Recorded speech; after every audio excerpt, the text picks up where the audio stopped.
Welcome back to the deep dive. Today we're getting into one of the most fundamental questions, really.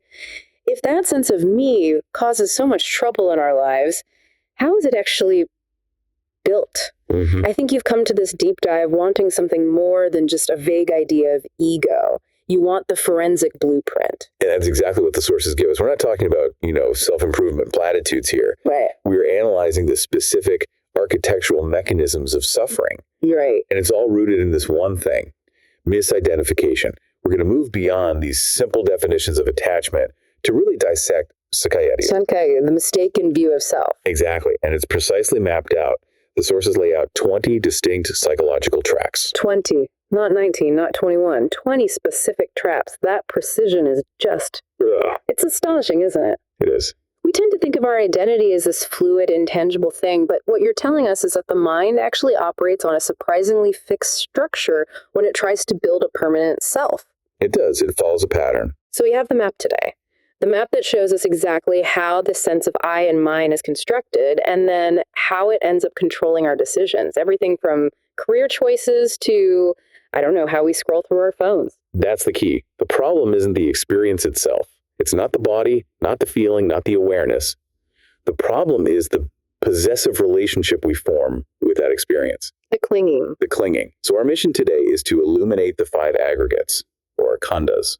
Form, feeling, perception, volition, and consciousness. Right. And then detail the 4 distinct, mistaken ways we cling to each one of them. And this 5x4 grid gives us those 20 structural traps.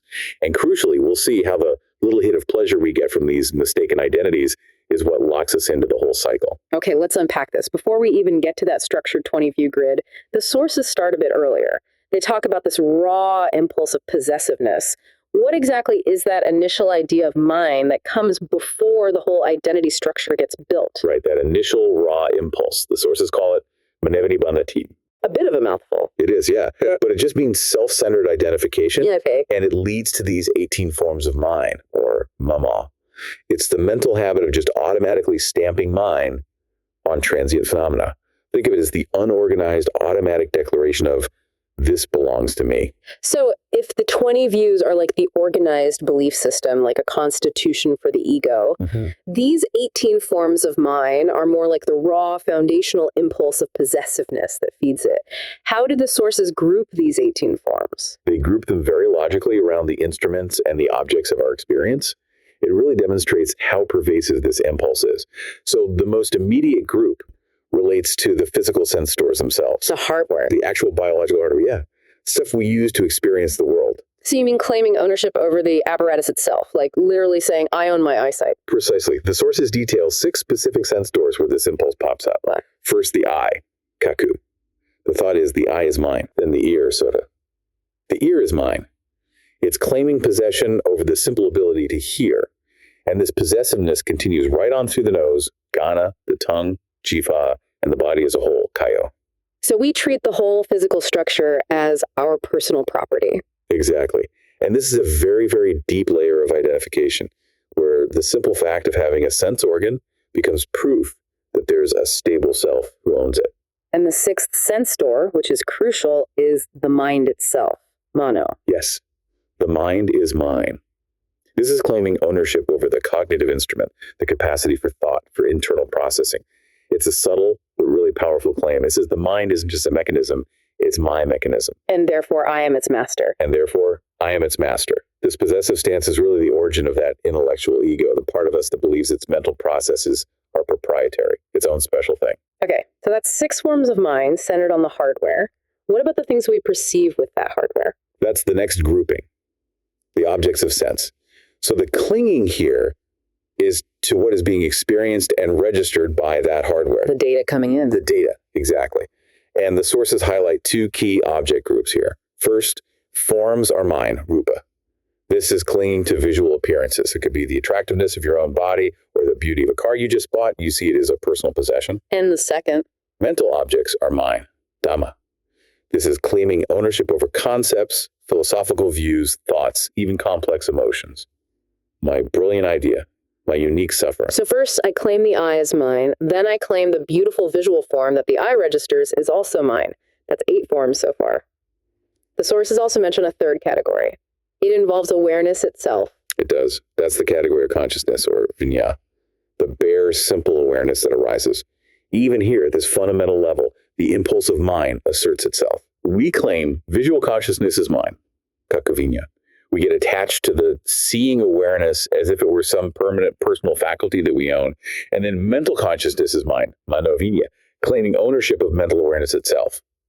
So these first 10 forms just clearly illustrate the immediate and comprehensive reach of this possessive impulse. It covers the entire sensory and cognitive field. We have to pause here. This is huge. We started with this general idea of ego being a problem, and now we're seeing that even the simple act of claiming ownership over our own hearing or our own mental processes is part of that foundational issue. So how do we make the jump from these 18 raw impulses of mind to the 20 fixed structural traps? That's the key transition. The 18 forms of maman are that spontaneous, unorganized, possessive impulse. The moment you think my pain, Sakkāyadiṭṭhi, the 20 structural traps, is the organized belief system that solidifies that impulse into a fixed identity.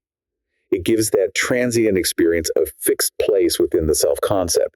So the 20 traps are the blueprints of how we systematically misunderstand the 5 aggregates, the khandhas.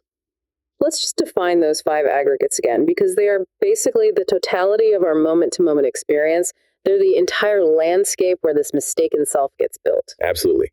They are the building blocks of what we call a person. First is form, or Rūpa. This is the physical dimension, the body, appearance, physical possessions. Okay. Second, feeling, vedana. These are simple sensations, pleasant, unpleasant, or neutral. Just the raw quality of experience. Got it. Third is perception, Sanya. This is recognition, labeling, memory, how we categorize and make sense of the world. The meaning maker. The meaning maker, yes. Fourth, mental formation, Sakkara. This is a big one. It's intentions, habits, choices, volitions, dispositions. All the driving forces of our personality and our actions. And fifth, consciousness, vinya. Basic awareness or knowing. The faculty that simply registers the other 4.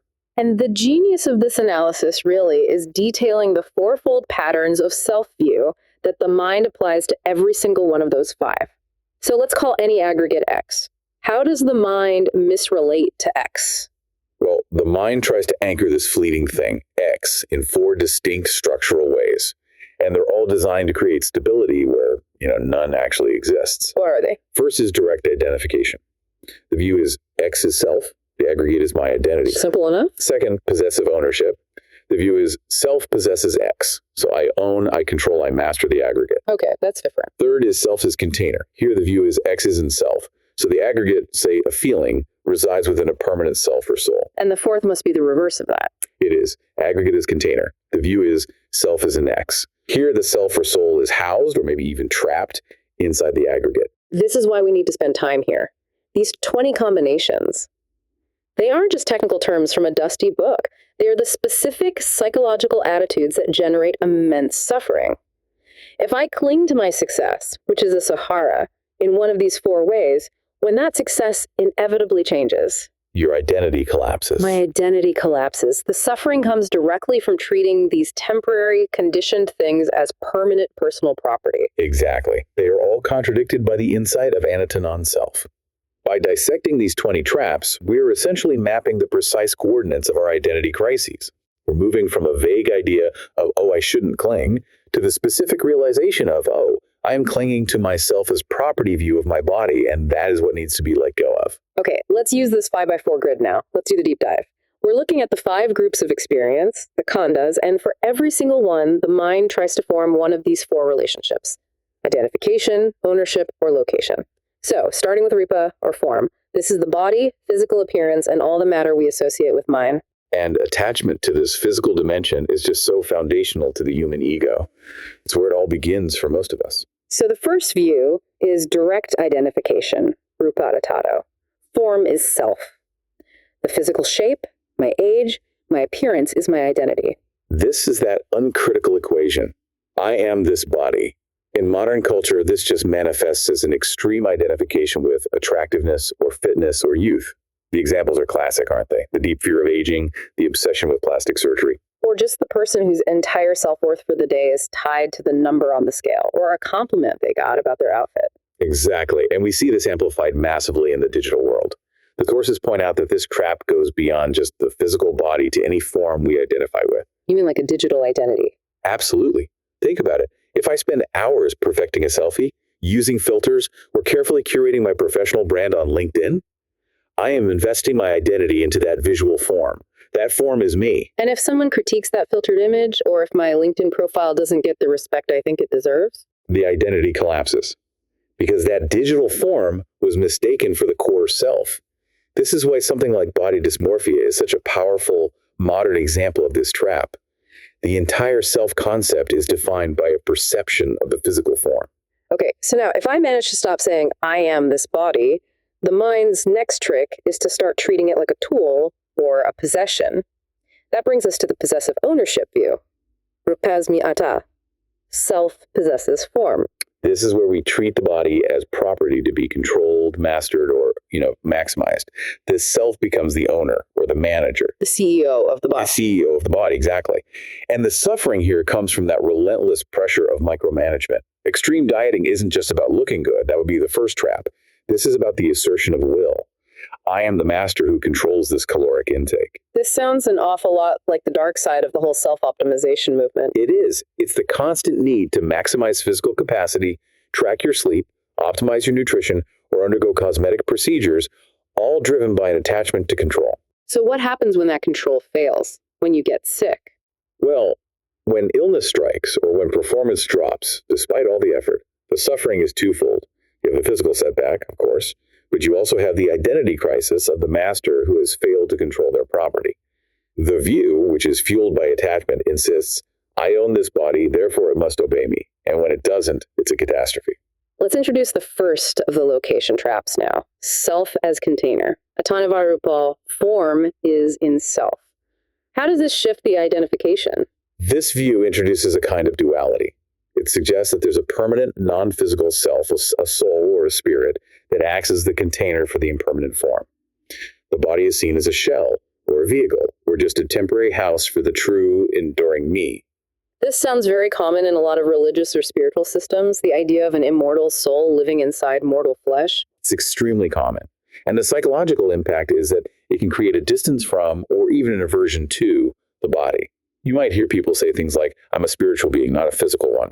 Or you see misguided mindfulness practices where the person is constantly trying to locate their true self somewhere inside their skin. Which just reinforces the idea that the body is just an inconvenient box that needs to be transcended. Exactly. And when the body acts up, when it gets sick or old, the self feels betrayed by its vehicle. The vehicle has failed the true occupant. And the final trap for form is the inversion of that. Aggregate as container. Atta Rūpava. Self is in form. The self is contained or trapped inside the physical phenomena. Right. Here, the form itself is seen as the enclosure for the self. The clearest manifestation of this is that feeling of being profoundly constrained by physical limitations. You hear it all the time. I feel trapped inside this old body, or the real me can't get out until I fix this physical ailment. And since Rūpa also extends to our possessions, the sources note how this view applies to objects too. Correct. The physical form of a possession, a trophy, a big house, a high-status car, it becomes the container for the self. My success, myself, resides in having the corner office, or I'm only truly myself when I'm driving my luxury car. The physical form validates and contains the identity, and if that form is destroyed, the self feels annihilated. Wow. We just covered 4 incredibly intricate ways the mind clings to just skin, bones, and possessions. Okay, moving to aggregate 2. Vedana, or feeling. This is just simple sensation, pleasure, pain, neutrality. This aggregate is so volatile, and yet we try to build our entire self-concept on it. We do. Feelings are the raw data of experience. And when we mistake them for the self, we become prisoners of our own emotional highs and lows. The first trap is the most common, direct identification. Vedana attaka, feeling is self. This is just equating my identity with whatever feeling is passing through. I am depressed. I am anxious. Or, on the positive side, I am pure joy. Yes. And when this happens, the self becomes defined by the strongest emotion of the moment. The person struggling with chronic illness starts to identify with the pain. Pain defines me. Without this suffering, I don't even know who I am anymore. The danger there is in making the feeling solid, reifying it. If I am my depression, then letting go of the depression feels like I'm losing my identity. That's the trap. And it works for positive feelings too. Even the meditator who gets into a state of bliss and declares, "This bliss is my eternal self," is caught in this same trap. They're attaching their identity to a highly pleasant but still very temporary mental event. Okay, let's tackle the subtle distinction here. The next trap is self as container. Atani Vavedana. Feeling is in self. This is where the self acts as a kind of storage unit for our emotional history. The belief is that there's a permanent core self or a soul that absorbs and houses feelings over time. The language we use even reflects this, doesn't it? I carry this ancestral pain inside me, or deep in my soul, I feel this sorrow. Exactly. The self is seen as a constant chest that holds all the accumulated emotional weight. And the suffering here isn't just the pain of the feeling itself, but the burden of having to perpetually store it. It reinforces the idea that our emotional experiences are permanent features of our soul, not just transient, dependently arisen events. And we become unwilling to let the pain go because it's become a part of the self that's holding it. The self gets defined by its capacity to contain and endure hardship. Okay, now for the really critical distinction. The third trap is aggregate as container, Vedanaya Va'ata. Self is in feeling. How is this different from the storage chest metaphor? This view is highly subtle. It asserts that the intensity or the authenticity of the feeling is proof of the self's existence. The self is found within the emotion, not just containing it. Can you give an example? Sure. Someone might say, "My real self is revealed in the intensity of my passion for my work." Or, "Only when I feel this gut-wrenching grief do I know who I truly am." I see. So the feeling itself acts as a kind of crucible, or a lens through which the true self is accessed. Precisely. If I feel intense anger, this view says that raw anger reveals the real, untamed me. If I feel deep, selfless love, that love is my essence. It's a profound attachment to emotional authenticity, which makes the feeling the source of identity rather than just an event being experienced. This view must fuel a lot of drama. The constant search for intense emotion becomes the search for the self. It does. And finally, possessive ownership. Dharanavantan Vaptana. Feelings are treated as belongings owned by the self. My feelings. My feelings. Yeah. The ego claiming proprietorship over its emotional capacity. We see it in statements like, "My sadness belongs to me alone," or "I have a unique, profound capacity for empathy that is mine." It often manifests as defensiveness, right? Don't you dare tell me how to feel. This is my pain. It's my experience, my property. Exactly. It turns the simple experience of emotion into a source of personal pride and defensiveness. And it leads to isolation, because we view our emotions as these unshareable private assets. That's a fascinating distinction. Ownership of the experience versus the experience defining the self. Okay, let's move on to aggregate 3, sanya, or perception. This is about recognition, memory, labeling, our worldview. This is the intellectual and ideological ego. Yes. Sanya is the mechanism that labels the world. It creates our internal map. And when we mistake the map for the territory, we get deep ideological rigidity.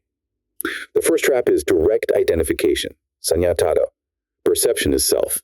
So my identity is equated with my worldview or my intelligence. I am what I understand, or I am my ideology. This would include strongly identifying as an intellectual or a pragmatist or a visionary. Absolutely. The self becomes defined by its ability to perceive and categorize. If you identify strongly as the expert who knows the most about this topic and then someone proves you wrong, Your sense of self just collapses. it collapses. In modern life, this is the rigid adherence to political or philosophical tribes. My political identity is me. Any challenge to that worldview is felt as a lethal personal attack.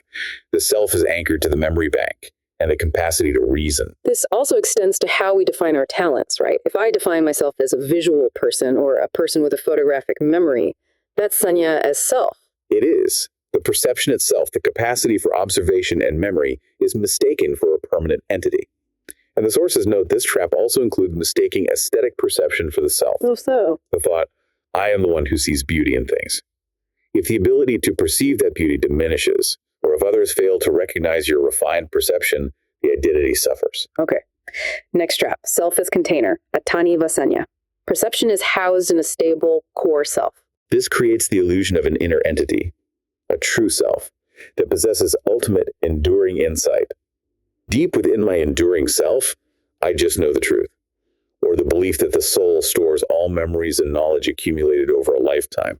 This self is the ultimate reference point for truth. So if I meet someone who says, my gut instinct tells me I'm right, and that's the real me speaking, They are probably operating from this perspective. They believe their perception resides in this inner, infallible core. Yes, exactly. It's attributing the capacity to see through deception or to hold deep personal wisdom to an unshakable core true self.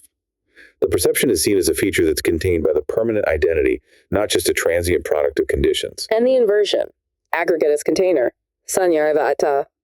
Self is in perception.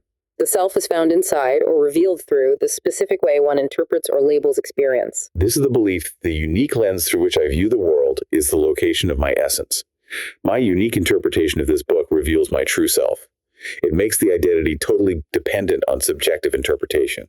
This is why debates about subjective things, art, politics, even religious texts, can feel like such high-stakes ego battles. Correct.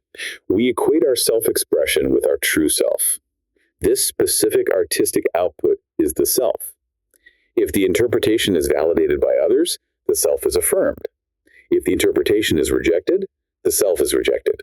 The identity becomes completely dependent on defending one's specific, unique perceptual output. And finally, for perception, possessive ownership. Sakkāyadiṭṭhi. Perception is viewed as a personal, owned attribute. This is claiming ownership over the perceptive faculties. I possess great intuition, or more commonly, I have my own way of seeing things, and that worldview belongs to me. This trap manifests when people fiercely defend their opinions and their facts as personal property. As the sources note, no one can take away how I see the world. Exactly. It's treating their insight as an owned proprietary asset. The intellectual ego is profoundly invested in this form of ownership. Moving to aggregate 4, Sakkāra mental formations. This is the realm of intentions, habits, volitions, dispositions. This is where our personality is most visibly constructed. It is. Sakkāra is the aggregate responsible for driving our actions, determining our moral character, and creating our personality structures. When we mistake this for self, we become trapped by our own good or bad habits. First up, direct identification, Sakkāyadiṭṭhi. Formations are self. This is equating the self with habits, personality, or willpower. I am a morning person, I am a kind person, or even I am my anger.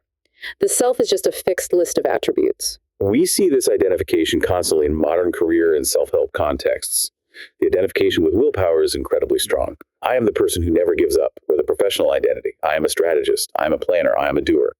The self becomes completely defined by those internal intentions and habitual traits. So if I have a lapse in self-control, or if my supposed kindness fails me in a moment of stress, the entire identity structure trembles. Wait, I have to challenge this a little because this sounds counterintuitive.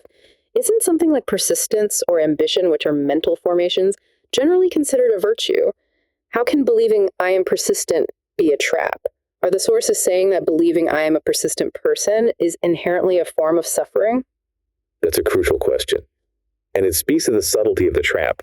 The trap is not the persistence itself, which may be a very skillful quality. Right. The trap is the clinging to the identification.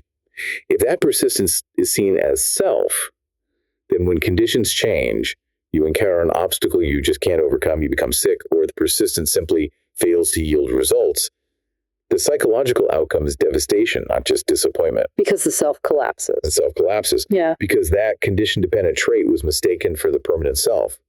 Virtue is functional. Identification is suffering. That distinction changes everything. It's not about abandoning positive habits, but abandoning the idea that those habits are who you are. Okay. Now, the next trap is self as container, Sakkāyadiṭṭhi. Formations are in self.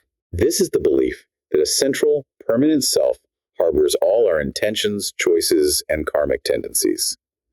The language here is often spiritual. You hear things like, my essence carries all my past life tendencies, or within my true, unchanging core lies the power to make moral choices. It locates free will in an unchanging inner core. Yes, which creates immense pride when choices succeed and profound guilt when choices fail, because the fault lies with the permanent me. Then we have the inversion, aggregate as container, Sakkāyadiṭṭhi. Self is in formations. The self emerges from the mental activity or patterns. This is identification with the output of the volitional process. My actions and my habits reveal my real self, or the self emerges from our moral and mental growth. This view makes the self highly conditional. I am only truly myself when I'm executing my values or acting lovingly or being productive. So someone who feels truly themselves only when they are highly motivated and achieving their goals is experiencing this trap. Their identity is housed within that pattern of successful mental formation. Exactly. And the identity is dependent on the existence of that specific, desirable mental activity. The moment the intention flags, or you have a lazy day, the sense of self vanishes. This trap is what fuels burnout, because the self only exists when the formation, the action, the drive is present. And finally, for this aggregate, possessive ownership. Sakkāyadiṭṭhi. Intentions, will, and emotions are properties owned by the self. This is ownership of capacity. I possess free will. My decisions are my own and they're immutable. Or, my strength lies in my inner convictions. The danger here is that it treats mental capacity as a proprietary asset. So if I lose my capacity for deep focus due to stress or age, I feel like I've been robbed of a personal belonging. Precisely. It elevates willpower and intention into personal commodities that the ego proudly asserts ownership over. We've reached the final and often the most elusive aggregate. Viññāya, consciousness, basic awareness. For those who are deep into spiritual practice, this is often the last place the self tries to hide. It is. Viññāya is the bare capacity for knowing or registering experience. And because it seems to be present, even when all the other aggregates are very subtle, like in deep meditation, it is frequently mistaken for the eternal soul. Let's start with the strongest claim, direct identification. Viññāya. Consciousness is self. Pure awareness itself is the eternal self. This is the ultimate spiritual ego trap. The assertion is, I am pure awareness, or I am the knower of all things. The belief that the witnessing consciousness is the true, non-dying self. This is deeply entrenched in certain contemplative traditions that mistake a very refined mental state for ultimate reality. The trap is identifying the knower, which is itself conditioned and fleeting, as a permanent, separate entity. Exactly. Next, self as container. Ataniva viññā. Awareness is a function housed within a permanent being. So there's a soul, and it produces consciousness. That's the view. It posits that there is an enduring primary substance, the soul or true being, in which consciousness arises. My true self gives rise to consciousness, or the soul is the container that holds the capacity for awareness. The self is seen as the primary generator, and consciousness is merely its output. This makes the self superior to and independent of the awareness it generates. And what about the inversion? Aggregate as container. Viññāya. Self is in consciousness. The self is found within the field of awareness. This arises when practitioners search within the field of awareness for the I. They believe that by going deeper and deeper into the observing function, they will eventually locate the true lasting self. In the awareness of awareness, I find who I truly am. That's the thought. The identity is believed to be contained within the consciousness field itself, like a fixed point in the flow of knowing. The sources refer to this as believing that the observing self lies within the consciousness field. And the 20th and final trap, possessive ownership, viññāya. Awareness is a faculty or quality possessed by the self. This treats consciousness as a personal attribute, almost like having a talent. I possess sentience, or consciousness is one of my divine qualities. The ego asserts proprietary rights over the very capacity for awareness. My capacity to be aware is mine, and I carry it through perceived lifetimes. Yes, it's the ego claiming the most fundamental aspect of existence as an owned asset. 20 distinct, intricate ways the human mind, in its search for permanence and security, mistakenly anchors itself to things that are fundamentally temporary and condition-dependent. It's a comprehensive mapping of human delusion. And what makes these traps so sticky, so hard to get out of, is that they don't just happen. They are reinforced by enjoyment. That is the crucial link. We've mapped the structure of the traps, the DA, the view, but they're maintained by the fuel of pleasure and satisfaction, the asada. This combination, asadade, leads directly to Bhavatai, the craving for continued existence or for becoming. Right. If these views were always painful, we'd just drop them. But they feel good, which confirms the delusion. Exactly. The temporary pleasure or satisfaction we get from the consequence of the mistaken view convinces us that the view itself must be correct and stable.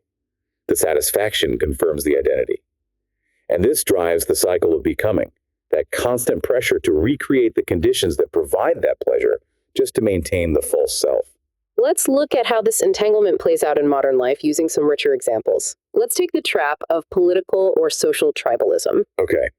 The view there is usually Sakkāyadiṭṭhi. I am defined by my ideology, by my group. Right. The pleasure, the asada, is the satisfaction of belonging. It's the dopamine hit of being right when your group is validated, or the shared emotional intensity of collective outrage. And the pleasure of being part of the tribe reinforces the mistaken identity that my worldview is me. Exactly. And this drives the constant need for ideological purity and for conflict, because the identity requires reinforcement through continuous emotional validation from the group. Another insidious example is the entanglement of our consumption patterns. Consider shopping for branded clothes or luxury goods. The view there often combines a few. It's Rūpa tato. This appearance defines me. And Rūpasmya ata. I possess this status symbol. And the pleasure. The pleasure is that temporary feeling of superiority or respect or confidence that you get from the premium look and feel. The joy of the brand validates the mistaken identity that wearing this makes me someone. And because the pleasure is temporary, the identity demands continuous consumption. It drives the cycle of bhavatāca, the craving to become that high-status person again and again through the next purchase. Let's go back to the Sakkāra, the formation aggregate, and that self as master view. What about the perfectionist careerist? A classic. The view is Sakkāyadiṭṭhi. I am defined by my meticulous work ethic and my success. And the pleasure is the acclaim, the promotion, the sense of competence, the joy of controlling complex projects. And that pleasure dramatically reinforces the idea. My success is who I am. The craving for continued existence, bhavatana, manifests as chronic overwork and an inability to delegate. Stopping work feels like ceasing to exist, because the pleasure derived from that specific mental formation is what validates the identity. And the sources even take this into the most subtle areas, like artistic identity or creative genius. Here, the view is often vedanayavata. Myself is revealed in my intense creative feeling, or maybe sanyavatana avatana. I possess a unique perception. And the pleasure is the aesthetic satisfaction, the flow state of creation, the validation from peers. Right. And this entanglement convinces the artist that their suffering or their eccentricity is necessary because it fuels their genius. The joy of the flow state reinforces the belief that the creative self is found inside this intensity, and it drives them to seek that specific, often chaotic emotional state again and again. It really seems like the mind uses pleasure as a confirmation bias engine. If it feels good, it must be real. And if it's real, I must hold on to it. Precisely. And in the spiritual realm, the attachment to subtle bliss, piti or sukha, is the most dangerous form of aggregates. The intense, non-physical pleasure of profound concentration reinforces the Viññidāṛttāda trap, the belief that this peaceful awareness is the eternal liberated self. And that prevents the final liberating insight. It does, because the person is too attached to the pleasurable view of their current attainment. That is the ultimate sticky trap. Everything, from a new car to a moment of deep meditative clarity, can be twisted into confirmation of a false self. And the only way out is not to avoid pleasure, but to sever the connection between the enjoyment and the mistaken view. To experience the pleasure, the asada, without the accompanying identity assertion, the dihi. So this map of the 20 traps gives us the precise mechanism we need to dismantle the self. Recognizing the pattern is the first step toward cultivating wisdom, or paññā. How does that specific insight dismantle these intricate views, aggregate by aggregate? Well, insight, or paññā, systematically applies the three characteristics of existence: impermanence, suffering, and non-self, anatta, to each aggregate. The realization is that if something is truly self, it must be controllable and permanent. And since the aggregates are constantly changing and dependent on conditions, They fail the self-test every time. so let's quickly revisit the insight for Rūpa, for form. How do we deconstruct that belief that this body is me? The insight arises when you just observe the body's natural processes: illness, decay, change. The reflection is, if I truly owned or were this body, I could command it to stop aging, I could prevent illness. But since it changes and decays regardless of my will, it cannot be me and it cannot be mine. This single realization undermines all four of the Rūpa traps at once. Okay, for Vedana, feeling, the most volatile aggregate. The insight comes from seeing the rapid arising and passing away of sensations. If you are caught in that feeling as self trap, observing a moment of intense pain or intense pleasure reveals its conditional and momentary nature. The reflection is, this pain arose due to a condition, like contact. It is not permanent, and it cannot be commanded to stay or go. Therefore, it is not self. It is merely an event that I am aware of. And that breaks the grip of emotional identification and ownership. It does. And for Sanya, perception, the trap of the fixed worldview and memory. When you're caught in that intellectual trap of I am my worldview, the insight arises from observing how quickly perceptions shift, how a strong opinion you held yesterday can seem totally irrelevant today, or how your memory is unreliable and prone to distortion. So the reflection is, Since perception is conditioned by contact and context, it is neither stable nor controllable. My labels, my memories, my views, they are not constant or permanent assets, they are not self. what about Sakkāra mental formations, the source of our habits and willpower? When you're identifying with traits like I am a planner, insight arrives by seeing the spontaneous, uncommanded nature of intentions and habits. In deep Vipassana practice, you can actually see intentions arise before the conscious choice to act on them. That's a profound observation. It is. The reflection becomes, I didn't deliberately choose this anger or this intention. It just arose from past conditioning. I cannot command my willpower to be infinite. These things are not self. The liberation comes from seeing volition as a conditioned flow, not a personal owned property of some autonomous self.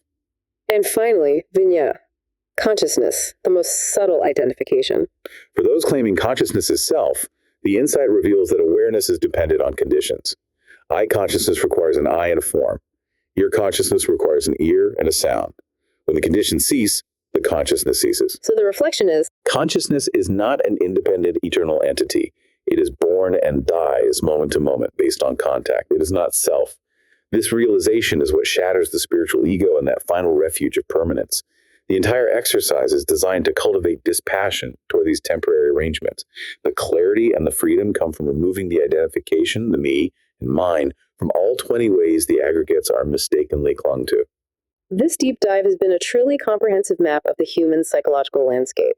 We've detailed the 18 general possessive impulses of maman just saying mine over everything we experience. And we broke down the 20 distinct structural traps of Sakkāyadiṭṭhi, showing how the mind asserts identity over our transient experience. Our body, our deepest feelings, our entire worldview, our personality structure, and even the basic capacity for awareness. And we've seen that suffering isn't just accidental. It is structurally rooted in these 20 fixed mistaken relationships. Recognizing if you are relating to your successful career as self, Sakkāyadiṭṭhi, or as property, Sakkāyadaṭṭhi, allows you to pinpoint precisely where your clinging lies and where your efforts toward liberation should be focused.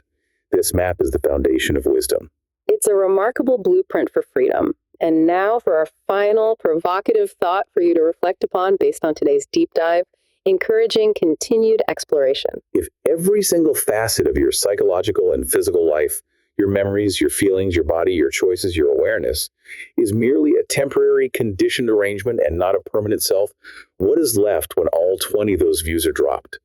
What kind of unburdening and what capacity for genuine unconditioned action does that total freedom unlock? We hope this deep dive serves you well in your own explorations. Until next time.